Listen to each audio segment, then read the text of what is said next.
ప్రపంచవ్యాప్తంగా చూసుకుంటున్నప్పుడు ఎక్కువ మంది మృత్యువాతన పడుతుంటారు.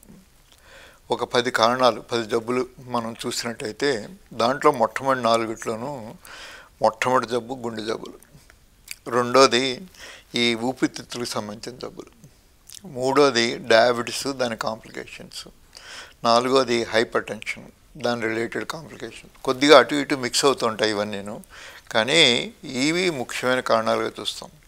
ఒకప్పుడు భారతదేశంలో అంటువ్యాధుల వల్ల అంటే టీబీ, ఈ మలేరియా, డయేరియా వీటి వల్ల ఎక్కువ మంది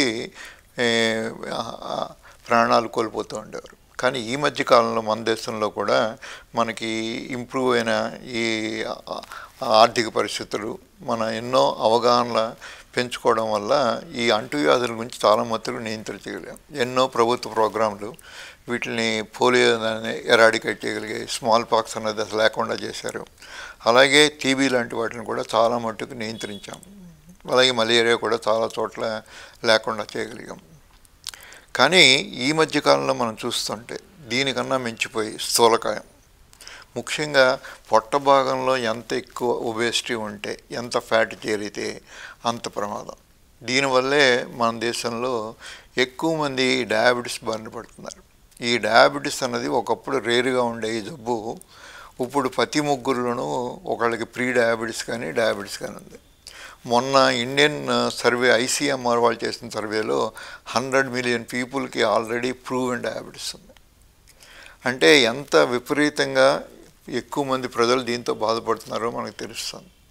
ఈ డయాబెటీస్ డైరెక్ట్గాను ఇండైరెక్ట్గాను ఎన్నో జబ్బులకి, ఎంతోమందికి మృత్యువాత పడడానికి కారణం అవుతుంది. డయాబెటీస్ ఉంది అంటే diabetes is equal to heart disease, heart disease equal to diabetes. అంచేత నాకు డయాబెటీస్ లేదు, హార్ట్ డిసీజ్ లేదు, అలాగే నాకు హార్ట్ డిసీజ్ ఉంది కానీ డయాబెటీస్ లేదు, ఇలా చాలామంది రకరకాలుగా వాటి మీద అభిప్రాయాలు ఏర్పరచుకుంటున్నారు. కానీ మనం తెలియవలసింది డయాబెటీస్ ఉంది అంటే ప్రీ డయాబెటీస్ ఉన్న, డయాబెటీస్ ఎల్లుండో రాబోతోంది అని తెలుసుకున్నా, ఏదో షుగర్ టచ్ అలా ఎక్కువ ఉంది లేకపోతే బాగానే ఉంది అని అనుకుంటున్న వాళ్ళకు కూడా ముఖ్యమైన కారణం ఈ గుండె జబ్బులు రావడానికి డయాబెటీస్. సో దాన్ని ఏమాత్రమూ దాన్ని అశ్రద్ధ చేయకుండా షుగర్ అన్నదాన్ని పూర్తిగా ఫాస్టింగ్ బ్లడ్ షుగర్కి 100 కన్నా ఎక్కువ ఉంటే మీరు తీసుకోవాల్సిన జాగ్రత్తలు చాలా ఉన్నాయి. అలా లేని పక్షంలో మీ అందరూ కూడా ఈ గుండె జబ్బులు వచ్చే అవకాశం అంతేనా ఉంది. ఒక్క డయాబెటీస్ ఉంటే 10 రెట్లు, డయాబెటీస్ లేని వాళ్ళకి డయాబెటీస్ ఉన్న వాళ్ళకి తేడా చూస్తే 10 రెట్లు మీకు దీంట్లో ఉన్నటువంటి గుండె జబ్బుల కారణం. అలాగే బీపీ ఒక 5 రెట్లకి మామూలు బీపీ లేని వాళ్ళకంటే బీపీ ఉంటే 5 రెట్లు వాళ్ళకి గుండె జబ్బు వచ్చే అవకాశం ఉంటుంది. అలాగే స్థూలకాయం ఒక 4 రెట్లు మిగతా వాళ్ళకన్నా గుండె జబ్బులు వచ్చే అవకాశం ఉంటుంది. అట్లాగే ఇన్సులిన్ అనే హార్మోన్లో తేడాలు ఉంటాయి. అలాగే మీకున్న కొలెస్ట్రాల్లో ట్రైగ్లిసరైడ్స్ అన్నవి ఎక్కువ ఉంటాయి. ఇవన్నీ కూడా రిస్క్ ఫ్యాక్టర్సే.